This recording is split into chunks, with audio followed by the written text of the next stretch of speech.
Hello दोस्तों। आज की वीडियो में मैं आपके लिए लेकर आया हूँ जंगलों की कुछ ऐसी सच्ची और खौफनाक कहानियाँ जिन्हें सुनकर आपकी भी रूह कांप जाएगी।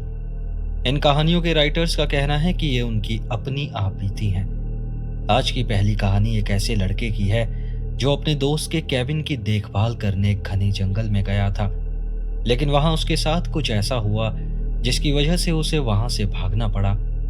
उसे रात में कैबिन के दरवाजों और खिड़कियों पर किसी के खटखटाने की आवाज आती थी। जब उसने वहां से भागने की कोशिश की तो उसकी कार ने भी उसका साथ नहीं दिया। आखिर कौन था वो जो उसे रात में परेशान किया करता था और कैसे वो अपनी जान बचाकर उस जंगल से बाहर निकला, ये सब कुछ जानने के लिए इस वीडियो में बने रहिए। लेकिन वीडियो शुरू करने से पहले मैं आप सभी से हमेशा की तरह रिक्वेस्ट करूंगा कि इस वीडियो को लाइक ज़रूर करें और अगर आप इस चैनल पर नए हैं तो प्लीज़ सब्सक्राइब भी करें। मैं हर ट्यूसडे, थर्सडे, सैटरडे जंगलों की ऐसी ही सच्ची और डरावनी कहानियां लेकर आता हूं। Camping, hiking, wendigo, skin walker, big foot, park ranger, आप जिसके बारे में भी सोचेंगे उसकी कहानी आपको इस चैनल पर ज़रूर मिलेगी। मैं नहीं चाहता कि आप कोई भी कहानी मिस करें। पुरानी कहानियां ज़रूर सुनें और नई स्टोरीज़ के लिए नोटिफिकेशन ऑन कर लें। तो चलिए शुरू करते हैं आज की पहली कहानी।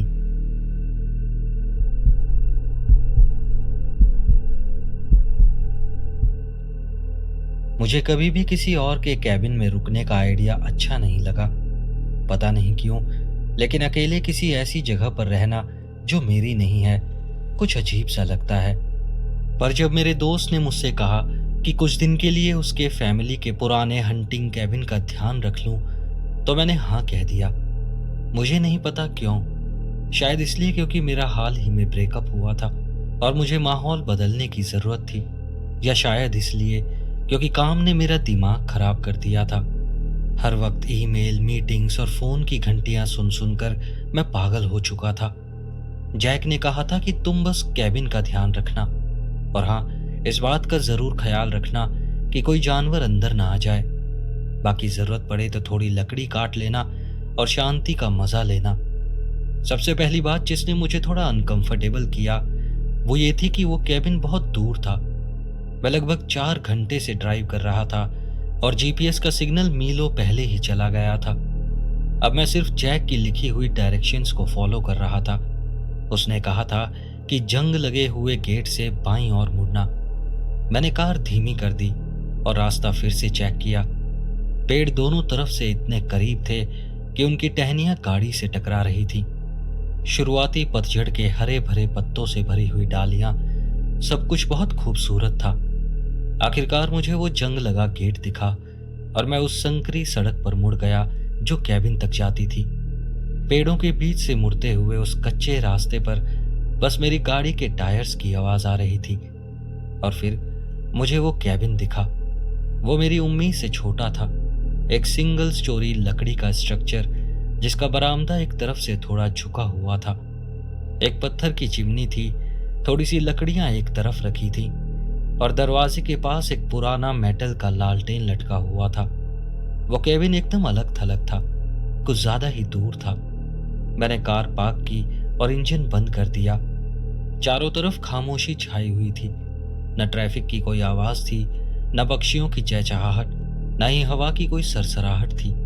मैंने बैग उठाया और बरामदे की सीढ़ियां चढ़ने लगा। चाबी बिल्कुल वही थी जहां जैक ने कहा था, एक ढीली सी लकड़ी के नीचे। ताला थोड़ा अटका हुआ था, लेकिन कुछ कोशिशों के बाद खुल गया। वो दरवाजा चरमराते हुए खुला। अंदर की हवा बासी सी थी, जैसे वहां काफी वक्त से कोई आया नहीं था।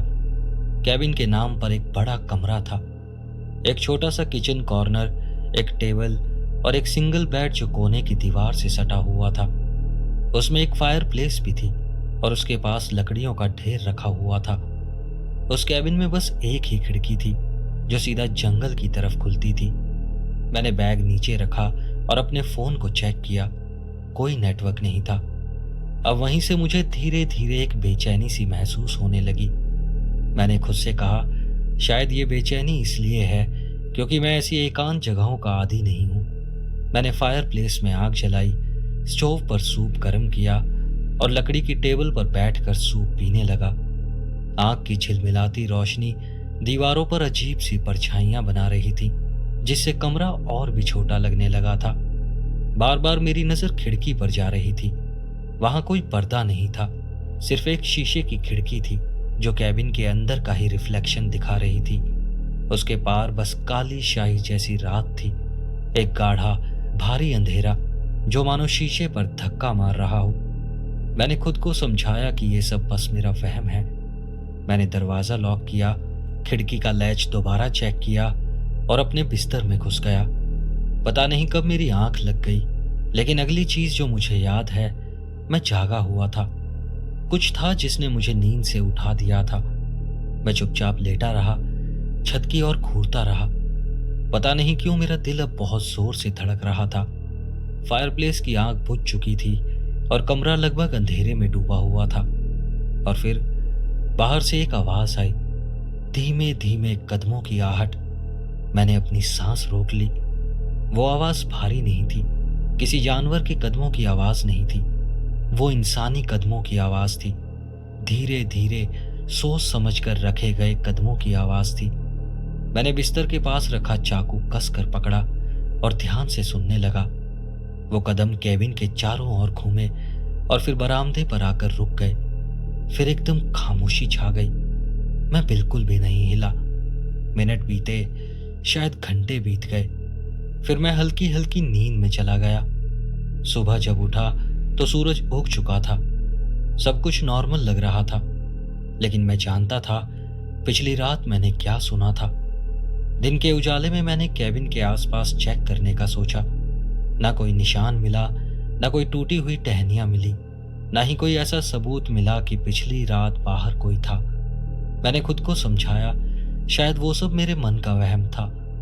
शायद बस हवा थी जो पत्तों को हिला रही थी। लेकिन उस अजीब सी फीलिंग से मेरा पीछा नहीं छूटा। पूरा दिन मैंने खुद को काम में बिजी रखा, लकड़ी काटी, कैबिन साफ किया और खुद को अकेलेपन का आनंद लेने पर मजबूर किया। सूरज डूबते डूबते मैं थक चुका था। मैंने दरवाजा लॉक किया, खिड़की को अंदर से बंद किया और जल्दी डिनर कर लिया। टेबल पर बैठे हुए मैं लगातार खिड़की की तरफ देख रहा था। बाहर का अंधेरा अब और भी गहरा लग रहा था। और फिर रात करीब 12 बजे धीमे धीमे खटखटाहट की आवाज शुरू हुई। दरवाजे पर नहीं, खिड़की पर। वो आवाज सुनकर मैं जम गया। मेरे पेट में एक अजीब सी मरोड़ उठने लगी। मैं हिला तक नहीं, पलके तक नहीं झपकाई।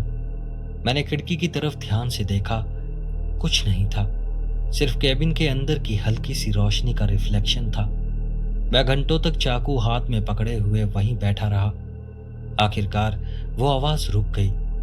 काफी देर बाद मेरी आंख लग गई, लेकिन मैं ठीक से सो नहीं पाया।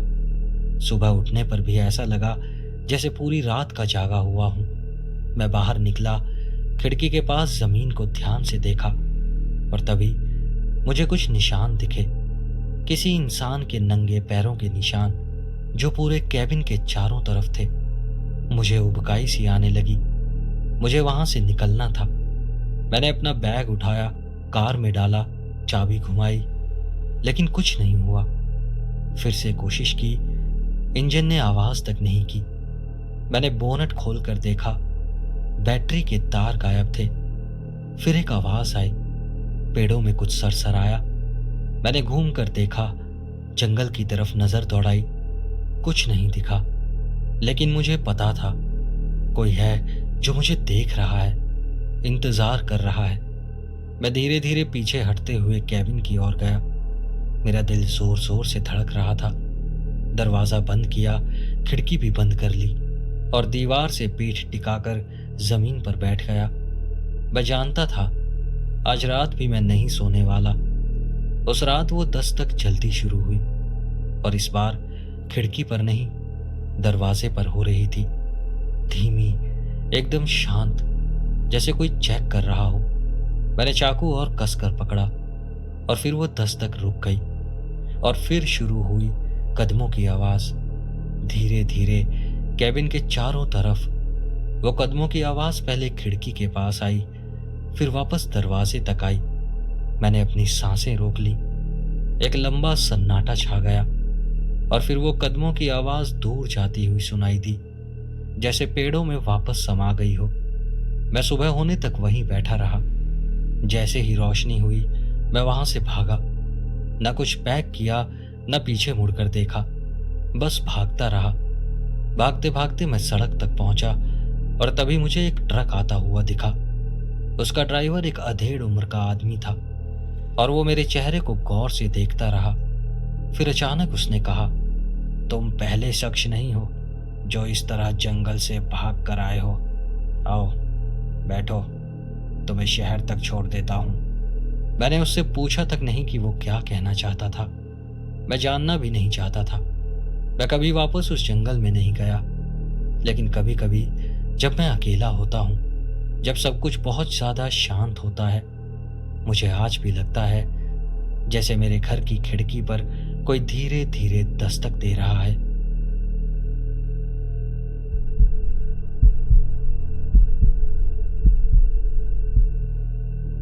ये बात 2019 की है, कोविड से जस्ट पहले की। एक शाम अचानक मेरे दोस्त जैक का फोन आया। कॉलेज के बाद से हमारी ज्यादा बात नहीं हुई थी, तो वो कॉल देखकर मुझे थोड़ा हैरानी हुई।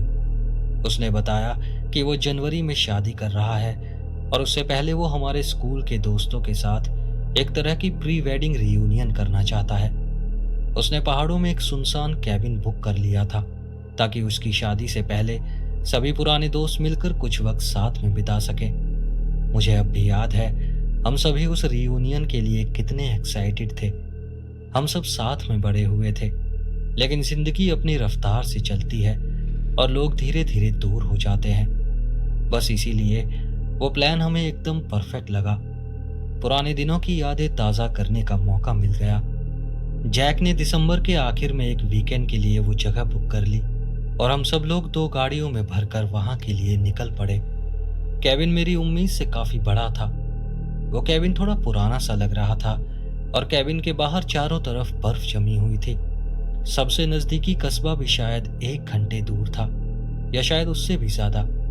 और जैसे ही हमने वो लंबी मिट्टी वाली सड़क पकड़ी, हमारे फोन के सिग्नल्स भी गायब हो गए। पर शायद यही उस ट्रिप का मकसद था।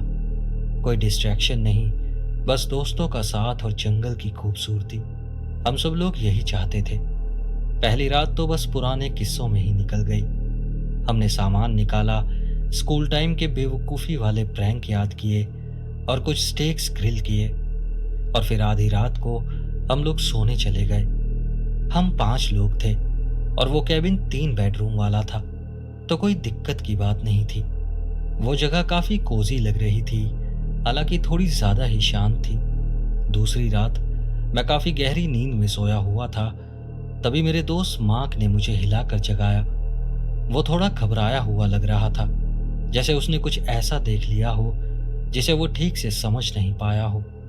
उसने धीरे से कहा कि जब वो बाथरूम जाने के लिए उठा तो उसने बाहर पेड़ों के पास एक आदमी को खड़े देखा जो सीधे हमारे कैबिन की तरफ देख रहा था।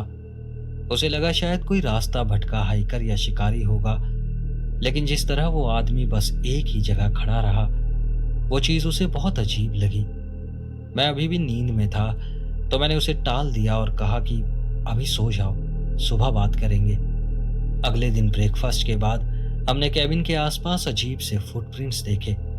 वो काफ़ी अजीब ढंग से बने हुए थे, जैसे कोई इंसान नंगे पांव हमारे कैबिन के चारों तरफ चक्कर लगाकर गया हो। हमने मजाक में कहा शायद कोई जानवर रहा होगा या फिर हमारे ही किसी दोस्त की शरारत होगी, लेकिन किसी ने भी नहीं माना कि वो शरारत उन्होंने की है। फिर भी मार्क के चेहरे पर चिंता साफ दिख रही थी। बाद में हमने तय किया कि थोड़ी देर जंगल में घूमते हैं। चारों तरफ ऊंचे पाइन के पेड़ थे और कई जगहों पर बर्फ बहुत गहरी थी। जब हम हाइक कर रहे थे, मार्क अचानक रुक गया और उसने उंगली से इशारा किया। हमसे कुछ गज दूर एक आदमी खड़ा था। उसने एक बड़ा सा कोट पहना हुआ था और उसके हाथ में एक हंटिंग राइफल थी। शुरू में हमें लगा कि शायद कोई शिकारी होगा, क्योंकि उन पहाड़ों में काफी जानवर हैं और हमें लगा कि उन्हीं का शिकार करने कोई आया होगा। लेकिन फिर उस आदमी ने एक अजीब सी मुस्कान दी, जैसे वो हमें पहचानता हो। मार्क ने कसम खाकर कहा कि वो वही आदमी है जिसे उसने पिछली रात पेड़ों के पास देखा था। उस शाम मार्क बहुत चुपचाप था। वो केविन की खिड़की के पास बैठा रहा, कॉफी पीते हुए बाहर अंधेरे में घूरता रहा। हमने माहौल हल्का करने की कोशिश की, लेकिन फिर उसने हमें उस आदमी के बारे में फिर से बताया कि कैसे उसे लगता है कि वो वही शख्स था जो कल रात पेड़ों के पास खड़ा था। हमने फिर से उसे हंसी में उड़ा दिया। हमने उससे कहा कि उसकी इमेजिनेशन कुछ ज्यादा ही तेज हो गई है। किसी ने उस बात को इतना सीरियस नहीं लिया। रात के करीब 2 बजे हम सभी लोग फायर प्लेस के पास बैठे थे, बस मजे कर रहे थे, पुराने जोक सुना रहे थे। तभी अचानक बाहर बरामदे से किसी के कदमों की आवाज आई। वो आवाज ना तो तेज चलने की थी, ना ही दौड़ने की थी, बस हल्के धीरे धीरे चलने वाले कदमों की आवाज थी। हम में से किसी ने आवाज देकर कहा, कौन है वहां? पर कोई जवाब नहीं आया। लेकिन वो कदमों की आवाज एकदम से रुक गई। हमने 1 और मिनट तक ध्यान लगाकर सुनने की कोशिश की, लेकिन बाहर अब बस खामोशी थी। हम लोगों ने सोचा कि शायद कोई जानवर रहा होगा जो हमारी आवाज सुनकर चला गया होगा, और फिर हम वापस अपनी बातों में लग गए।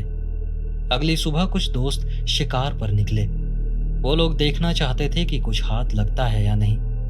मार्क भी हमारे साथ आया, लेकिन मैंने देखा कि उसका ध्यान शिकार पर नहीं था। वो लगातार पेड़ों की तरफ देख रहा था। आखिरकार हम लोग खाली हाथ वापस आ गए। हमें कोई जानवर ही नहीं मिला। जिस आदमी को मार्क ने देखा था वो भी कहीं नजर नहीं आया। अब उस रात एक तेज बर्फीला तूफान आया था। हम टेबल के चारों ओर बैठे थे और खाना बनाने की तैयारी कर रहे थे। तभी किसी ने हमारे सामने के दरवाजे पर दस्तक दी। हम सब ने एक दूसरे को देखा। इस तूफान में किसी के आने की उम्मीद तो कोई नहीं कर रहा था। फिर हम में से एक ने पूछा, कौन है? जवाब में एक धीमी सी आवाज आई, प्लीज मदद कीजिए, मैं इस बर्फीले तूफान में फंस गया हूं। हम लोग कुछ पल चुप रहे और फिर हमने दरवाजा खोल दिया। जैसे ही दरवाजा खुला, मार्क एकदम जम गया। वो वही आदमी था। लंबा कद, भारी कोट, बिल्कुल शिकारी जैसा लग रहा था। वो बर्फ में आधा जमा हुआ सा लग रहा था। बड़ी मुश्किल से बोल पा रहा था। हमने तय किया कि जब तक तूफान नहीं थमता उसे अंदर ही रहने देते हैं। कुछ घंटों बाद तूफान थोड़ा धीमा हुआ और उस आदमी ने हमें शुक्रिया कहा और कहा कि वो अब आराम से निकल जाएगा। हमें भी राहत मिली कि वो जा रहा था, लेकिन उसके जाने के शायद 10 मिनट बाद ही फिर से दरवाजे पर दस्तक हुई। हम लोग सोचने लगे कि वो वापस क्यों आया होगा। फिर भी हमने दरवाजा खोला और वही आदमी हमारे सामने खड़ा था। इस बार उसके हाथ में बंदूक थी और वो हम पर सीधा निशाना लगा रहा था। इससे पहले कि वो कुछ कहता, मेरा दोस्त जैक, जो दरवाजे के सबसे करीब था, उस पर झपट पड़ा। दोनों के बीच बंदूक के लिए झड़प शुरू हो गई और हम सब भी कूद पड़े। 1 मिनट के लिए पूरा माहौल पागलपन भरा था। बर्फ केबिन के अंदर तक उड़ रही थी, लेकिन आखिरकार हमने उस पर काबू पा लिया और उसकी बंदूक छीन ली। हमने लोकल पुलिस को कॉल किया और वो बर्फ से जूझते हुए बड़ी मुश्किल से वहां तक पहुंचे। उन्होंने उस आदमी को गिरफ्तार कर लिया, लेकिन हमें ये नहीं बताया कि वो था कौन या वो चाहता क्या था। एक अफसर ने बस इतना कहा कि बेहतर होगा कि तुम लोग ना ही जानो। वो लाइन आज तक मेरे दिमाग में गूंजती है। हमें कभी पता नहीं चला कि उस आदमी की असली कहानी क्या थी। वो हमें जंगल में क्यों देखता रहता था, या फिर हथियार लेकर वापस क्यों आया। कभी कभी सोचता हूँ, क्या वो अकेला था या उसके साथ और भी लोग थे। हम लोगों ने अपनी वैकेशन को छोटा कर दिया और अगली सुबह ही वहां से निकल गए। 1 महीने बाद जैक की शादी हुई और उस रात के बारे में हम में से किसी ने फिर कभी बात नहीं की। लेकिन कभी कभी आज भी मैं उस पल को याद करके कांप जाता हूँ, जब वो पहली बार हमारे दरवाजे पर आया था। उसकी वो शांत सी मुस्कान और केबिन के चारों तरफ बने वो निशान, सब कुछ आज भी किसी एक ऐसे सवाल जैसा लगता है जिसका जवाब हमें कभी नहीं मिला।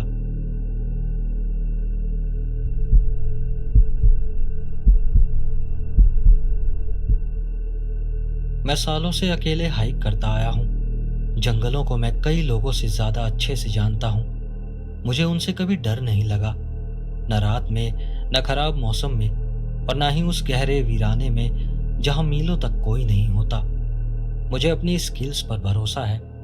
मुझे पता है मुझे खुद को कैसे संभालना है। इसलिए उस ट्रिप के बारे में मैंने ज्यादा नहीं सोचा। मेरा प्लान सिंपल था। पहाड़ों के अंदर गहराई में एक पुराने और कम पॉपुलर ट्रेल पर 3 दिन की सोलो हाइक करनी थी। वो ट्रेल इतनी कम पॉपुलर थी कि ज्यादातर मॉडर्न मैप्स पर वो दिखती भी नहीं थी। मैंने उसके बारे में एक पुराने फोरम पोस्ट में पढ़ा था। मुझे ऐसे हाइक्स पसंद हैं, जितना रिमोट हो उतना बेहतर है। मैंने अपना ट्रक एक छोटे से टर्नआउट पर पार्क किया, जहां वो कीचड़ भरी सड़क खत्म हो जाती थी। अपना सामान चेक किया और सूरज निकलते ही वहां से निकल पड़ा। ट्रेल बड़ी मुश्किल से दिख रही थी, कई जगहों पर झाड़ियों से ढकी हुई, लेकिन फिर भी जमीन पर वो हल्की सी पगडंडी दिख रही थी। वो ट्रेल ऊंचे ऊंचे पाइन के पेड़ों के घने जंगलों के बीच से घूमती हुई जाती थी। शुरू के कुछ मील तक सब कुछ बिल्कुल परफेक्ट था। हवा ठंडी थी, जमीन नरम थी।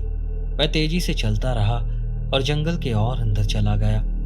पेड़ इतने घने थे कि कई जगहों पर रोशनी जमीन तक पहुंचती ही नहीं थी, लेकिन मुझे फर्क नहीं पड़ा।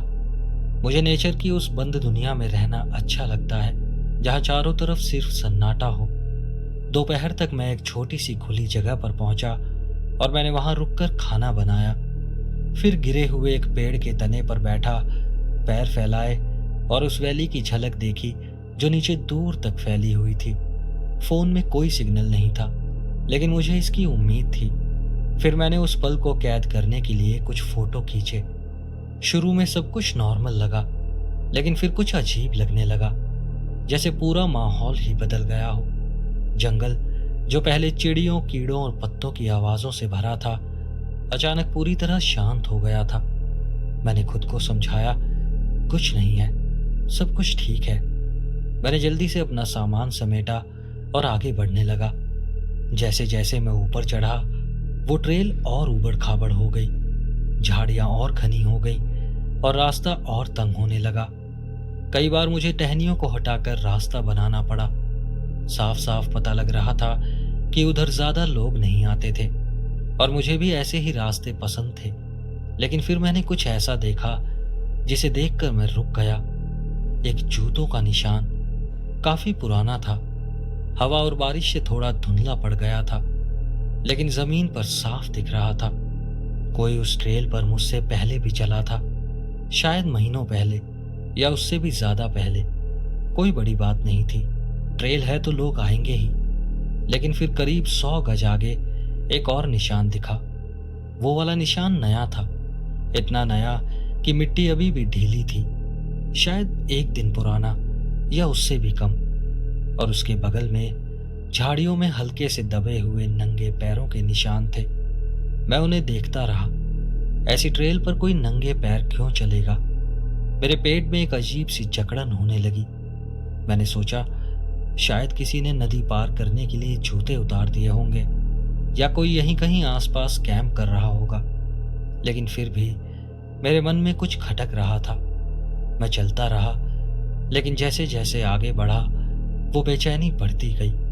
मैंने वहां ना तो कुछ सुना था, ना ही किसी को देखा था, लेकिन सीने में वो अजीब सा डर था, जैसे कोई मुझे चुपचाप देख रहा हो। शाम तक मुझे एक अच्छा कैंपिंग स्पॉट मिल गया। एक छोटे से नाले के पास एक समतल जमीन का टुकड़ा जो पेड़ों से घिरा हुआ था। मुझे वो जगह अच्छी लगी क्योंकि वो एकदम शांत और छिपी हुई थी। मैंने अपना बैग उतारा, थके हुए शरीर को थोड़ा स्ट्रेच किया और टेंट लगाना शुरू किया। जैसे ही मैंने अपना स्लीपिंग बैग खोला, एक नज़र पीछे ट्रेल की तरफ डाली और तभी मैंने एक परछाई देखी। ट्रेल पर दूर कोई खड़ा हुआ था, पेड़ों के बीच से मुश्किल से दिखाई दे रहा था। मैं वहीं जम गया। सूरज अब नीचे जा रहा था, लंबी लंबी परछाइयां बन रही थी, इसलिए उसे साफ देखना मुश्किल था। लेकिन वहां कोई था, कोई इंसान बिल्कुल शांत खड़ा हुआ था। वो ना हिला ना कुछ बोला, मैं भी नहीं हिला। मैंने सांस तक नहीं ली, बस उसे देखता रहा काफी देर तक, इतनी देर कि मुझे लगा शायद मेरी नजर धोखा दे रही है। फिर वो परछाई हिली, न मेरी ओर आई न ही मुझसे दूर गई, बस साइड में हुई और जंगल में समा गई। उसके जाने की कोई आवाज भी नहीं हुई। मैंने खुद को समझाया शायद कोई शिकारी होगा या कोई और ट्रैकर होगा, लेकिन अंदर ही अंदर मैं जानता था वो कुछ ठीक नहीं लग रहा था। मैंने अपना काम खत्म किया जैसे सब कुछ नॉर्मल हो। एक छोटी सी आग जलाई, कुछ खाना पकाया और फिर डिनर करने लगा। रात होते होते मैं काफी थक चुका था, लेकिन फिर भी मैं टेंट के अंदर नहीं गया। बस आग के पास बैठा रहा, अंधेरे में देखता रहा, सुनता रहा, लेकिन वहां कुछ नहीं था। कोई आवाज तक नहीं थी। सिर्फ आग की हल्की सी चटकने की आवाज आ रही थी और दूर कहीं पानी की धीमी सी बहने की आवाज आ रही थी। मुझे कुछ अच्छा नहीं लग रहा था। आखिरकार मैंने खुद को टेंट में जाने को मजबूर किया। स्लीपिंग बैग में खुद को बंद किया, आंखें बंद की और उस अजीब से डर को नजरअंदाज करने की कोशिश की। तभी एक आवाज आई, काफी धीमी और काफी दूर से, लेकिन साफ साफ सुनाई दे रही थी। वो एक टहनी के टूटने की आवाज थी। मैंने अपनी सांस रोक ली। फिर एक और आवाज आई, इस बार और पास से। कोई मेरे कैंप के बिल्कुल बाहर धीरे धीरे लेकिन बहुत सावधानी से चल रहा था।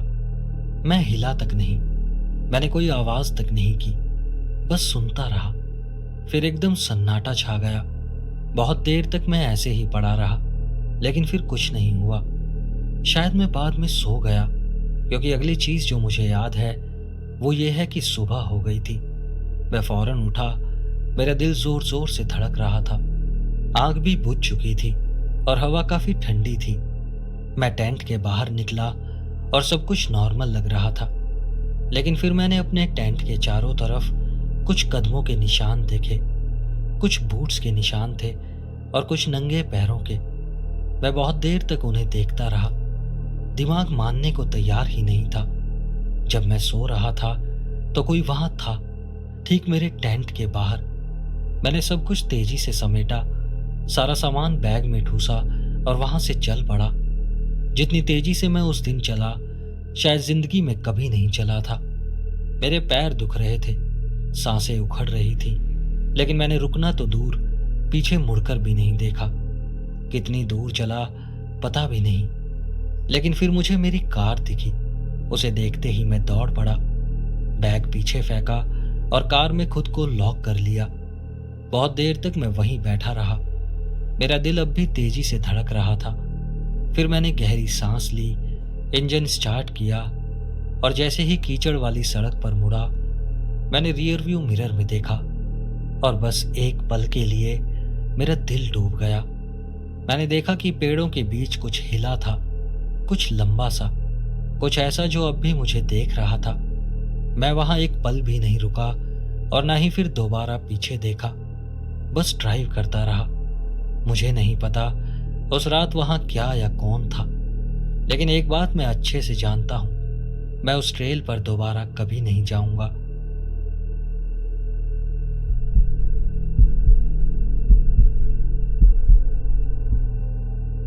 पिछले कई सालों में मेरी गर्लफ्रेंड और मैं अपलाचियन ट्रेल के कई हिस्सों पर हाइकिंग कर चुके थे, तो हमने तय किया कि इस बार वर्जीनिया के साउथ हिस्से को ट्राई करेंगे।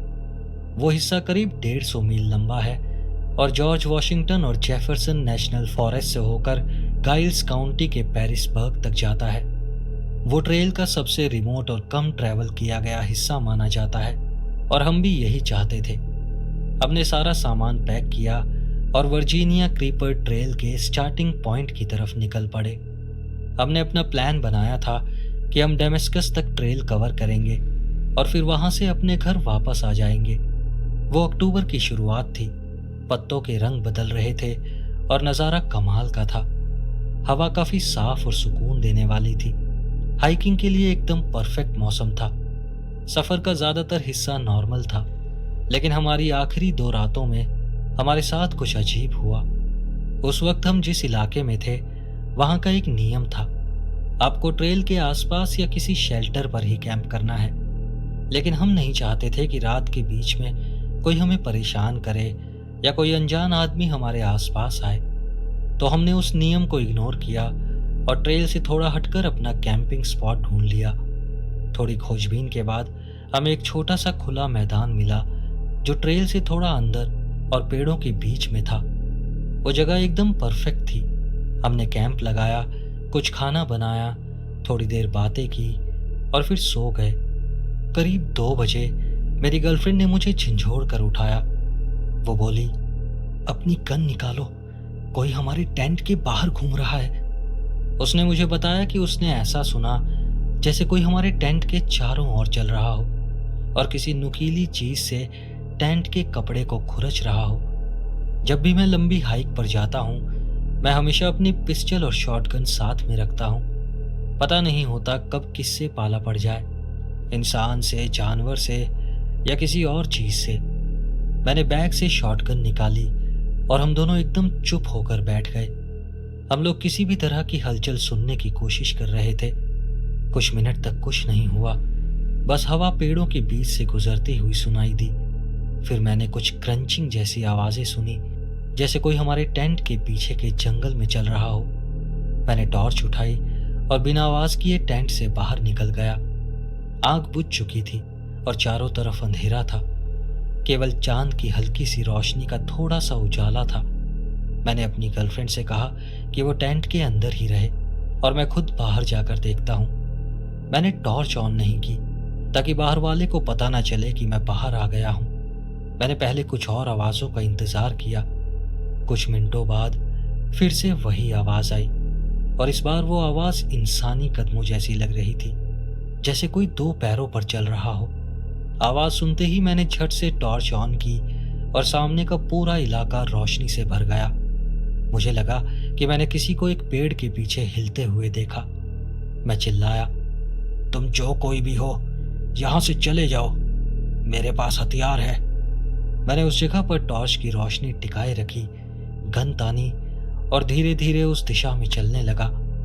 तभी मेरे दाहिनी तरफ से किसी के भागने की आवाज़ आई, जैसे कोई बहुत तेजी से दौड़ कर निकला हो। मैंने तुरंत टॉर्च उस तरफ मोड़ी और फिर जहां से पहले मूवमेंट देखी थी वहां से भी किसी के भागने की आवाज आई।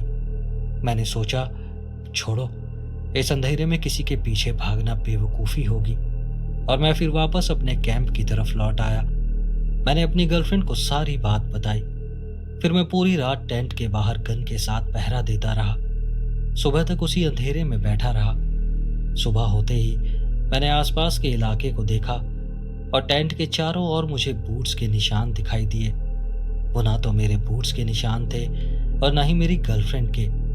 किसी ने रात के अंधेरे में हमारे कैंप के पास चुपचाप आकर चारों ओर चक्कर लगाया था। मैंने ये बात अपनी गर्लफ्रेंड को नहीं बताई क्योंकि वो पहले से ही डरी हुई थी और मैं नहीं चाहता था कि वो और ज्यादा डर जाए। अब हम जंगल के काफी अंदर थे और अभी हमें 2 दिन की हाइक और करनी थी। उस दिन हमने तेजी से चलना शुरू किया। जितना ज्यादा हो सके उतना रास्ता कवर किया। रात के लिए मैंने एक स्पॉट चुना जो एक चट्टान के पास था। वो चट्टान काफी बड़ी थी और वहां कोई हमारे पीछे से नहीं आ सकता था। पूरे दिन मेरे मन में एक अजीब सा डर था, जैसे कोई हमारा पीछा कर रहा हो। मुझे कोई ठोस सबूत नहीं मिला, न मैंने किसी को देखा और न ही मैंने कोई और आवाज सुनी, लेकिन वो मेरी बस एक गट फीलिंग थी और वो काफी स्ट्रांग थी। हमने फिर से कैंप लगाया, खाना खाया और टेंट में चले गए। मैंने अपनी गर्लफ्रेंड को अपनी पिस्टल थमाई और शॉटगन अपने पास रखी। मैंने उससे कहा, तुम आराम से सो जाओ, मैं पूरी निगरानी करूंगा। धीरे धीरे वो सो गई और मैं बस जंगल की आवाजें सुनता रहा। कई घंटे बीत गए और मैं बस बैठा हुआ सोचता रहा कि आज रात कुछ होगा या नहीं। आखिरकार थकान ने मुझे भी दबोच लिया और मैं सो गया। कुछ देर बाद अचानक मेरी आंख खुली। ऐसा लगा जैसे कोई बाहर हमारे सामान को छू रहा हो।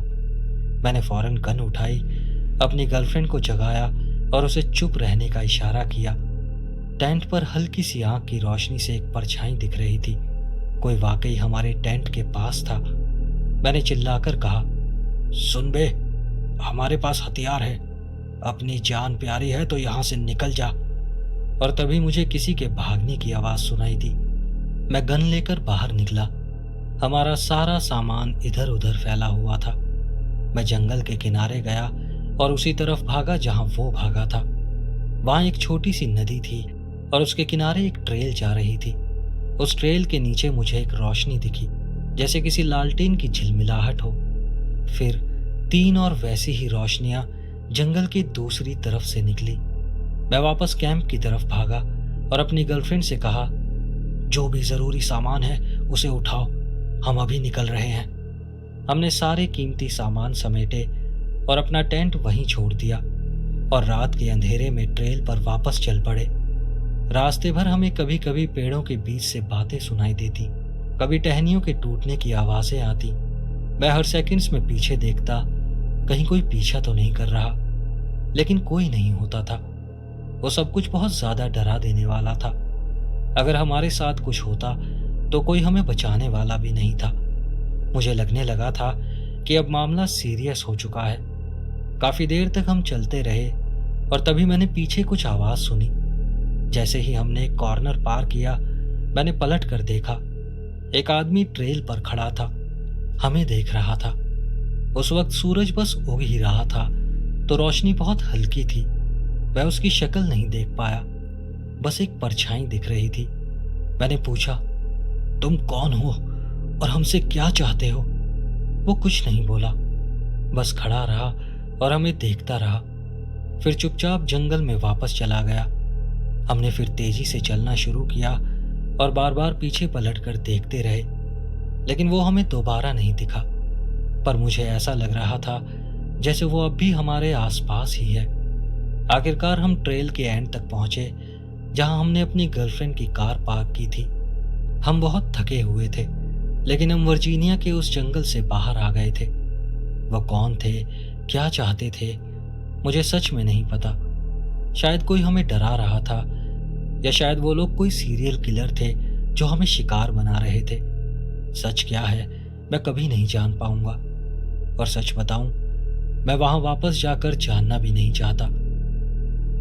दोस्तों, अगर आपको ये कहानियां अच्छी लगी हों तो प्लीज़ इस वीडियो को लाइक ज़रूर करें और चैनल को भी सब्सक्राइब करें। और अगर ऐसी ही और कहानियां सुनना चाहते हैं तो स्क्रीन पर दिख रही इस वीडियो पर अभी के अभी क्लिक करें। मिलते हैं अगले ट्यूसडे ऐसी ही और खौफनाक कहानियों के साथ। नमस्कार।